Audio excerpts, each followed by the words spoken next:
Perkenalkan, nama saya Willy Tarsisius Loho, NIM 19051047, mahasiswa Fakultas Hukum semester 4 Universitas Katolik de la Salle Manado. Pada video kali ini, saya akan membahas tentang penyelesaian sengketa impor daging ayam antara Brasil dengan Indonesia untuk memenuhi ujian akhir semester mata kuliah Hukum Dagang Internasional. Setiap negara memiliki karakteristik yang berbeda, baik dari sumber daya alam maupun dari sumber daya manusia, sehingga menyebabkan perbedaan produk yang dihasilkan, baik dari segi kualitas, kuantitas, maupun biaya yang diperlukan selama proses produksi.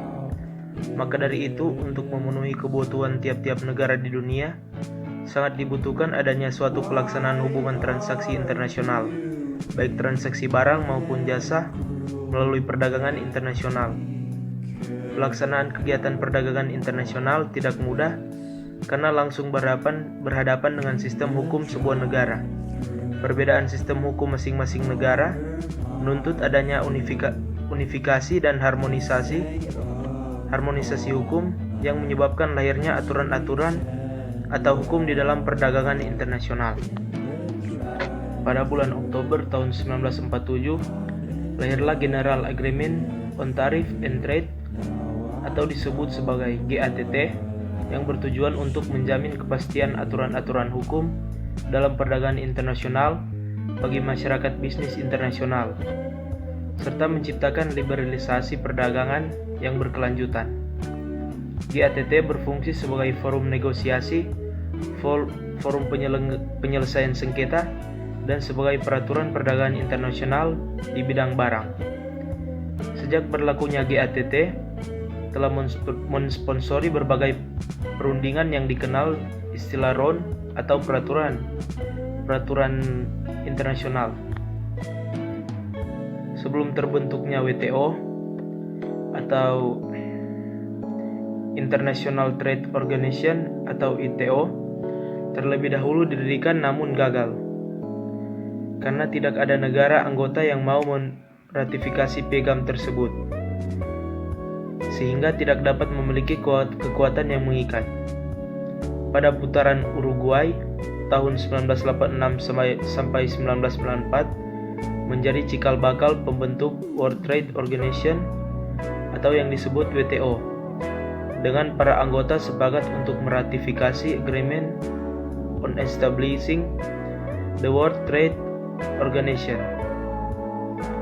GATT sebagai legal framework digunakan oleh WTO sebagai instrumen untuk melancarkan jalannya perdagangan internasional bagi negara-negara anggota WTO. Indonesia meratifikasi Undang-Undang Nomor 7 Tahun 1994 tentang pengesahan Agreement on Establishing the World Trade Organization.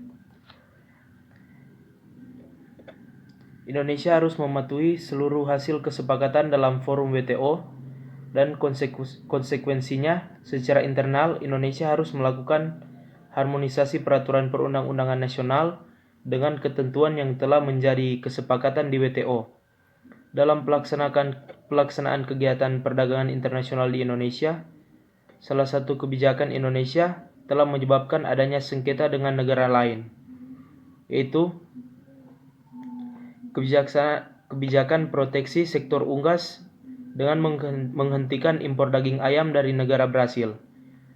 Pihak Brasil yang tidak menyatakan akses pasarnya ditutup masuk ke Indonesia selama 7 tahun sejak 2009, hal ini menyebabkan Brasil mengalami kerugian yang sangat besar karena tidak dapat melakukan ekspor daging ayam ke Indonesia. Tujuan dari penelitian ini adalah untuk menganalisa penyebab terjadinya sengketa impor daging antara Indonesia dan untuk memahami pengaturan-pengaturan hukum antara Brasil dengan dagang internasional, serta upaya yang ditempuh untuk menyelesaikan beberapa sengketa impor daging antara Brasil dengan Indonesia melalui mekanisme Dispute Settlement Body atau DSB yang dibuat oleh WTO. Dispute Settlement Body sebagai badan penyelesaian sengketa WTO dalam memberikan rekomendasi dan merumuskan aturan tidak diperkenankan menambah atau mengurangi hak dan kewajiban dari negara anggota yang tercantum dalam perjanjian tercakup dalam daftar sebagai perjanjian yang dapat diajukan menggunakan mekanisme penyelesaian sengketa Pasal 3 DSU yang terdiri dari konsultasi, penyelesaian sengketa berdasarkan Pasal 9, proses panel, hasil keputusan WTO, naik banding melalui Appellate Body, dan implementasi keputusan retaliasi sebagai pelaksanaan keputusan.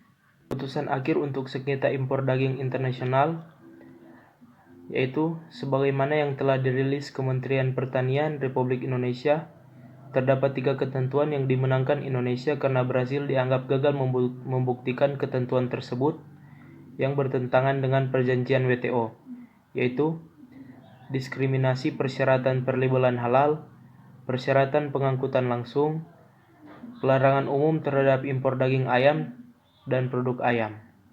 Sedangkan 4 ketentuan yang dimenangkan oleh Brasil karena dianggap bertentangan dengan perjanjian WTO, yaitu daftar produk yang dapat diimpor, persyaratan penggunaan produk, dan prosedur perizinan impor, dan juga penundaan proses persetujuan sertifikat kesehatan veteriner.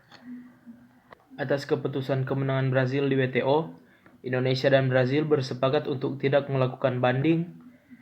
Implementasi dan tidak dilakukannya banding, maka Indonesia harus menyesuaikan atau mengimplementasikan putusan final WTO yang akan dilakukan dengan perubahan dan penyederhanaan sebagaimana diatur dalam Peraturan Menteri Nomor 34 Tahun 2016.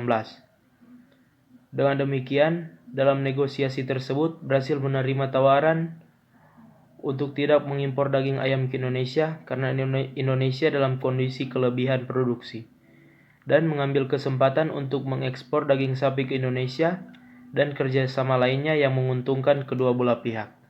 Demikianlah video tentang penyelesaian sengketa impor daging antara Indonesia dan Brasil.